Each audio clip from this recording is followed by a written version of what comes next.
Hello po mayat. Kakabul. May YouTube channel. Sabay kat-katising. OMG. Gagaling din yan. Hindi ko lang tigilan sa kakakat-kat. Nilalagyan ko ng gamot. Ayan. Kakriman. And then, doon sa Davao nung kinasal si Rudy, Cebu Pacific Airline.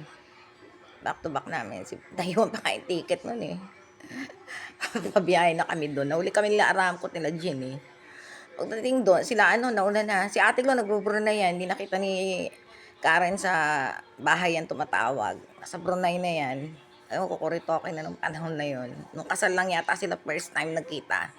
Si ate Glo at si Karen. Kami lang ni Rowena nakikita niya sa bahay pag tumatawag. Nung girlfriend pa lang. Tapos, nandun na kami sa Davao. Si Pacific Airlines. Nariyaman pa yung ticket, balik pa kami dito. OMG. Nahuli kami, Aramco, Jean, ako. Rowena yata. May mga nauna na eh. Hindi ko alam. Basta sila nanay na nauna yata. Tsaka tatay namin. And then, hindi. Kasama din namin. Paano nauna? Basta. May nakalimutan yung ticket sa aeroplano. Nakahabol naman kami. Pagdating doon, garden wedding. Na-meet yung mga parents ni Karen. Davao. Lahi sila ng professional. Teacher niya, ang mami niya at daddy niya. At mga kapatid niya, professional din sila.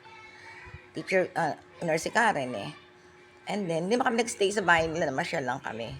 Naka-check-in kami, chinek-in kami ni bro. Rental. Kami lahat. Isang room kami, parang duplex yung bedroom. Ay, nakahiwalay si Tito Pete. Kami, parang duplex, kanya-kanya kaming bed. Basta may mga privacy. Namasyal ka. Doon ko nga nalaman yung kinilaw eh. Nasa kasal, garden wedding, nung speech na sa stage, ako lang ang nag-speech kasi mga dungo sila eh. Ganyan naman mga kapatid ko eh. Walang gusto mag-speech.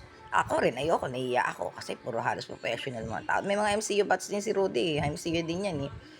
Tapos nag-speech ako, nagpapatawa ako, smart naman ako my own. Pangit, maganda. Yun nga lang, pagka medyo nararamdaman ko yung nadadown ako sa sarili ko, yung inferiority complex, whatever, sarili ko, self-confident. Lumayo ako nun eh. Kainan na. Makiat ako doon sa parang grotto. Kasi feeling ko parang haggard na talagang pangit. Di nga lang ako nakapokus kung mukhang unggoy nyo, mine, o sakto, o platforms. Tapos balik ako sa hapagkainan. Nag-spits ako doon kasi dungo sila eh. Sabi ko, ako na nga. Ay, nag-spits ako, nagpapatawa ako. Sabi ko, mga professional, alam niyo ho, ngayon ay may kamag-anak na ho kami sa Davao, ano ho.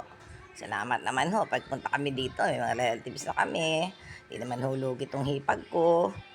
Yung kapatid ko, engineer naman, gandang manamit, mabait. More on. That's all pa.